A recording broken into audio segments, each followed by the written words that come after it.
Ya, Bismillahirrahmanirrahim. Ya, kami dari kelompok Karya Semesta Batch A akan memaparkan presentasi terkait rekonsiliasi bank sebagai dalam rangka untuk memenuhi tugas mata kuliah pengantar akuntansi 2, di mana kami terdiri dari beberapa mahasiswa sebagaimana berikut. Yang pertama ada Pak Darmadi Wijaya, kemudian Bapak Kuat Selamat, kemudian Bapak Ari Panca, kemudian saya sendiri, Tommy Emerson, dan Bapak M. Saipudin. Baik, terima kasih. Ya, silakan nanti dibacakan Pak Saipudin. Langsung aja. Pengertian rekonsiliasi bank. Rekonsiliasi bank adalah suatu proses penyesuaian informasi antara catatan kas menurut bank dengan perusahaan. Penyesuaian ini bisa dilakukan dengan cara menyamakan catatan akuntansi milik perusahaan dengan rekening koran yang dicetak oleh pihak bank. Rekening koran ini bisa diminta untuk rekening individu maupun atas nama perusahaan. Dalam rekening koran terdapat informasi transaksi lengkap dengan tanggal dan nominal uang masuk dan keluar. Dengan adanya rekening koran ini, kita juga bisa mengetahui dari mana sumber dana yang masuk dan keluar. Sayangnya, rekening koran ini biasanya dikenakan tarif biaya oleh pihak bank. Untuk jumlah nominalnya sendiri beragam, dan Anda bisa meminta rekening koran untuk periode yang diinginkan nasabahnya. Ya, baik, kita akan lanjutkan ke slide berikutnya. Bentuk rekonsiliasi bank. Yang pertama yaitu bentuk rekonsiliasi bank vertikal atau report form. Bentuk vertikal bisa disusun dengan bertingkat.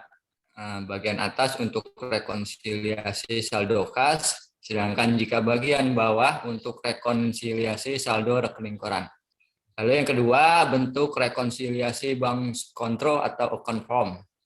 Nah, bentuk kontrol disusun dengan cara sebelah menyebelah, sebelah kiri untuk rekonsiliasi saldo kas, sedangkan sebelah kanan digunakan untuk rekonsiliasi saldo rekening koran.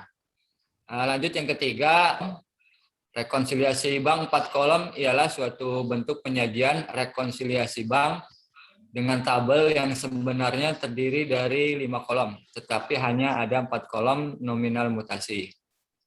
Yang keempat, itu bentuk rekonsiliasi bank 8 kolom.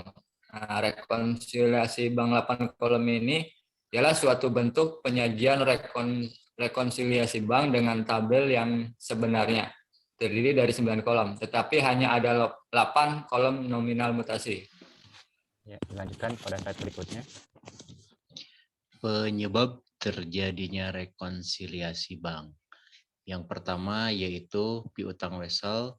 Piutang wesel bisa terjadi jika faktor adanya rekonsiliasi bank sebab dana dikirim melalui jasa bank. Piutang wesel adalah hutang klien dengan menggunakan surat perjanjian yang mengikat dan menjamin berupa aset apabila terjadi masalah dalam pembayaran di masa depan. Piutang wesel ini biasanya mempunyai masa perjanjian kurang dari 1 tahun. Yang kedua yaitu deposit in transit. Perbedaan catatan kas perusahaan dengan bank bisa dipengaruhi deposit in transit atau setoran dalam perjalanan. Deposit in transit terjadi jika ada setoran dana di akhir bulan yang mana sudah dicatat perusahaan pada bulan tersebut, namun dicatat oleh pihak bank di bulan berikutnya. Yang ketiga, beban dan pendapatan bank. Beban bank juga bisa menyebabkan rekonsiliasi bank seperti beban administrasi, biaya pelayanan, maupun penulisan cek. Dan masih banyak lagi lainnya. Ada juga pendapatan bunga yang belum dicatat oleh perusahaan. Yang keempat yaitu outstanding check. Outstanding check atau cek yang masih beredar juga bisa menyebabkan suatu rekonsiliasi bank. Outstanding check ini sudah dicatat oleh perusahaan namun belum dicatat oleh pihak bank. Atau bisa juga cek tersebut belum dicairkan ke ke bank oleh penerima cek. Yang kelima yaitu kesalahan pencatatan. Kesalahan yang mungkin terjadi baik perusahaan atau dari pihak bank, bisa juga pegawai perusahaan Anda salah mencatat nominal uang yang masuk, begitu pula dengan karyawan bank. Yang keenam yaitu kredit bank. Kredit bank seperti penagihan atau deposito oleh bank. Transaksi seperti ini hanya bisa diketahui jika Anda menerima rekening koran. Yang ketujuh yaitu non sufficient fund. Cek kosong bisa menyebabkan terjadi rekonsiliasi bank karena bank tidak dapat mencairkan uang. Hal ini dikarenakan dana setoran perusahaan kurang dan tidak disadari oleh perusahaan tersebut, sehingga tetap dicatat sebagai pengeluaran cek. Ya, baik, kemudian dilanjutkan. Studi kasus rekonsiliasi bank, saldo rekening bank XYZ di buku besar PT Martets pada tanggal 30 November 2018 menunjukkan jumlah sebesar 185.500. Nah, saldo menurut rekening koran bank pada tanggal tersebut ialah 207.000. Setelah dilakukan pemeriksaan, perbedaan itu disebabkan oleh hal-hal sebagai berikut.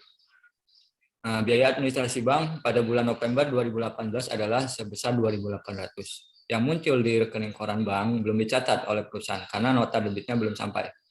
5 lembar cek sejumlah 40.750 yang telah dibayarkan kepada para pemasok supplier untuk melunasi utang ternyata masih belum diuangkan. Cek yang ditarik oleh PT Ayu adalah sebesar 15.000. Telah salah dibukukan oleh bank ke dalam rekening PT Martets.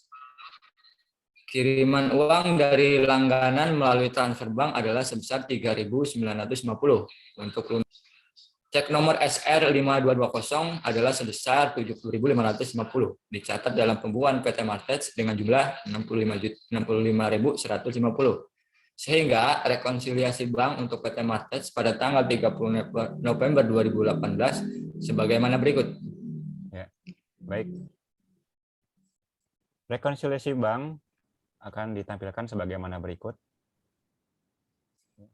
Pada bagian awal, di baris awal, ya, saldo menurut bank yaitu Rp207.000. Kemudian tadi disampaikan di dalam kasus kami ini terjadi koreksi kesalahan bank, ya, bisa dilihat di sini. Cek ditarik oleh PT Ayu sebesar 15.000 telah salah dibukukan oleh bank ke dalam rekening PT Martek. Sehingga kita input di dalam rekonsiliasi ini sebagai koreksi kesalahan bank, yaitu 15.000. Sehingga saldo berikutnya yaitu 207.000 ditambah 15.000, yaitu sama dengan 222.000. Poin berikutnya yang perlu disesuaikan adalah adanya cek yang masih beredar, ya. Cek yang masih beredar tadi dalam kasus ini yaitu ditampilkan di sini, ya, ada 5 lembar sejumlah Rp40.750. Sehingga perlu dicantumkan dalam rekonsiliasi ini, ya, sebagai nilai minus. Sehingga saldo yang benar, ya, menurut bank adalah dari tadi awalnya Rp207.000, kemudian ada koreksi kesalahan bank plus 15.000, kemudian ada cek yang masih beredar dikurangi Rp40.750, sehingga saldonya adalah Rp181.250. Kemudian tadi dalam berikutnya disampaikan dalam kasus di sini adalah saldo menurut perusahaan 185.500, sebagaimana yang disampaikan di sini 185.500. Sini. Kemudian yang perlu diselesaikan adanya kiriman uang, ya, sebesar 3.950. Itu ada kiriman uang di sini ditampilkan di dalam soal tadi, ya, sebesar melalui transfer bank sebesar Rp3.950 untuk pelunasan utang. Itu kita masukkan kepada rincian rekonsiliasi ini. Sehingga saldo berikutnya menjadi Rp185.500 tambah Rp3.950 sama dengan Rp189.450. Nah, hal berikutnya yang perlu disesuaikan adalah adanya beban administrasi bank, yaitu 2.800. Di sini ada 2.800 biaya administrasi pada bulan November yang muncul di rekening koran bank, namun belum dicatat karena nota debitnya belum sampai. Kita tulis di sini. Kemudian ada koreksi kesalahan cek 5.400. Ya, cek yang bernomor SR5220 ini seharusnya 70.550, namun dicatat dalam pembukuan 65.150, sehingga ada koreksi untuk kesalahan cek yaitu Rp5.400. Sehingga ya, total faktor yang mengurangi yang perlu disesuaikan adalah Rp8.200. Maka kemudian saldo yang benar ya, dari awal tadi saldo perusahaan 185.500,